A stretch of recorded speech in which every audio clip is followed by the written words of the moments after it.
Hey y'all, I'm James Wright and welcome to the shop. Today we're going to be doing something fun because we're going to be turning a log into plywood. I want to make my own solid white oak plywood with many grains in this. So we're going to be turning the log into a board, we're going to be turning the board into veneer, and then we're going to be gluing the veneer into a plywood, all with hand tools. So let's dive in and have some fun. So this is one of those projects that's like, yeah, you really gonna try this? Yeah, I'm gonna. Why not? Let's have some fun. Now this is actually a log that I split a couple years ago. I was actually showing how to get free lumber, just riving lumber out of a log. And so this is a half that I've had drying for quite a while now. And I figured we would cut it down. It is some white oak, and because it is split, it is a, well, we're quarter sawing this basically. I want to cut off some excess on either side of this. Number one, I want to be able to fit it into the frame saw, but number two, I don't want it to, I don't need the sapwood on the outside there. I'm going to keep the heartwood mostly.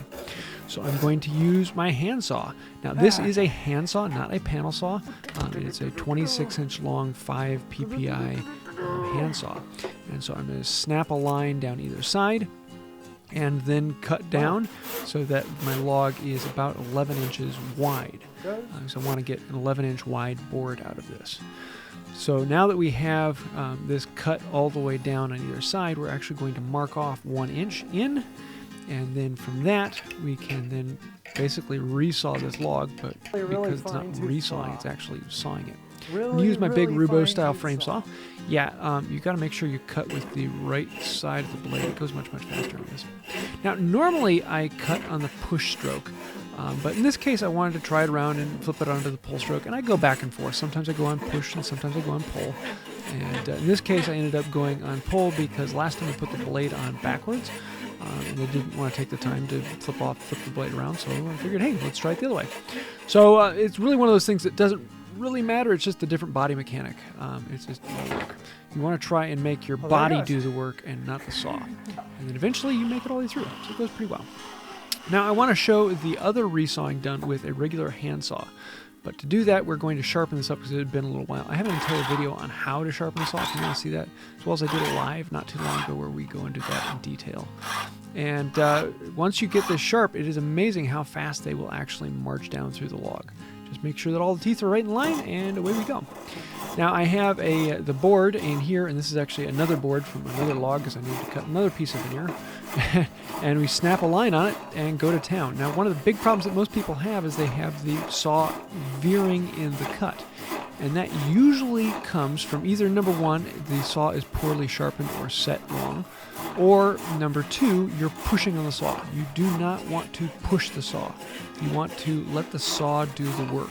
If you are forcing the saw into the wood, it will bend inside the cut and you'll start to get these weird bow outs. So let the saw do the work, and that's why it's important to be sharp.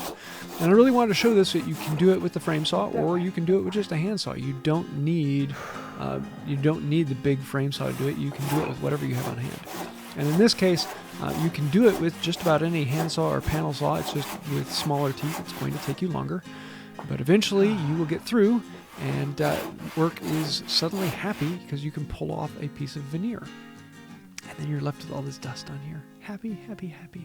I'm kicking myself I didn't get the video, the clip of showing the veneer cutting in there. But what we need to do is, now that we have rough sawn on one side, we're going to tape down this piece of veneer, and then we are going to plane off this side. So here you can see the surface that I'm left with from the saw, and the place where it came together. We just need to come in and plane it down. Now I want this piece to be really thick. Most of the other veneers in the plywood, I'm actually buying store-bought veneer that are much thinner. Normally I like to cut my veneer at a little bit less than a 1/16 of an inch, or a couple millimeter and a half thick. But we can plane this just like we would any other board as long as it is taped down. The only problem is you want to be very careful when peeling it up. Don't snap the veneer. But with a little bit of work and patience, it comes right up. And now we have a thin piece of veneer we're ready to work with. Now, to make plywood, the grains need to go 90 degrees to each other. And so I can lay out the first piece and roll out some glue on that. And then on the next one, I actually cut it in half so that we can put those side by side with a nice tight seam in between them. and then lay them down. We're going to roll out some more glue and then put another sheet on top of that, and then roll out some more glue and put another sheet on top of that. This 3/8 plywood ended up being, I believe it was 12 or 13 layers thick. And I have another video showing actually using making the veneer press here, so you can press your plywood. Now you have two ways of doing it because we're using the Type Bond 2. It needs a lot of oxygen to cure, so it's not going to cure very well inside the press, but you can get pretty close to that. I'll leave it in there for a day or two, and then pull it out and then let it air dry out, and it dries pretty well. You just have to make sure you keep it flat when it's out. And then you can pull it out of the press and you will have your piece of plywood. It has very, very rough edges, so we're going to take it over to the saw bench and slice it down to size. One of the problems with cutting plywood is you're always in a cross-grain situation, so you're using a cross-cutting saw, and that can be a bit of a pain when you're going with the grain as well, so just be very careful with it. And then we can plane off the edges and check that everything is the way we want it. You want to get these really nice curls coming off so you can see all the grains across the curl. And it is a very, very happy thing indeed. And there, we've made plywood. So now we can make a bunch of other things. Ooh, let's put some boiled linseed oil on that plywood. Yeah, that's better. Ooh, that's pretty. So there you have it. This is one of those crazy things where you don't need to turn a log into plywood, but that's what I do around here. And the reason I want to do that is I'm actually going to be making a clock here soon, and I want to make the clock out of some extremely stable plywood. Plywood won't expand and contract, particularly when you make it out of very thin plies. You can make it out of, in this case, a 15 ply 3/8 solid white oak plywood, and this will be incredibly stable plywood that won't warp and twist over time, so your clock will stay true and will continue tracking, because you don't want your clock to warp during different temperatures and humidities. So yes, most people probably should just go to the store and buy 3/8 plywood, and it will work just as well. But in this case, I want to have a little bit more fun. And I did want to show both the method with using the large frame saw as well as using a handsaw. You don't have to have one or the other to do this. As long as you have a saw and enough time, you can turn a log into plywood or veneer that you then put onto something. So this is a little bit of fun, and I hope you like this.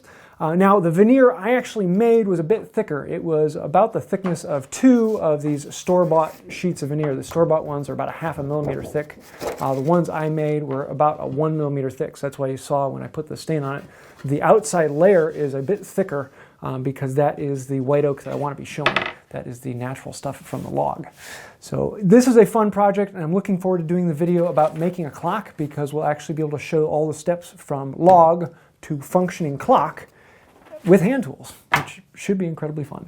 So I hope you like this. If you did, please hit like, comment, share, subscribe, ring the bell. Click the all notifications on the bell as well, or think about becoming a patron on Patreon. There are so many ways you can say thank you or help out the channel. That really does mean a lot, and thank you for doing that. So I think that's about it for today. And until next time, have a wonderful day. Okay, everyone, say it with me now. Log to veneer to plywood, log to veneer to plywood to crazy.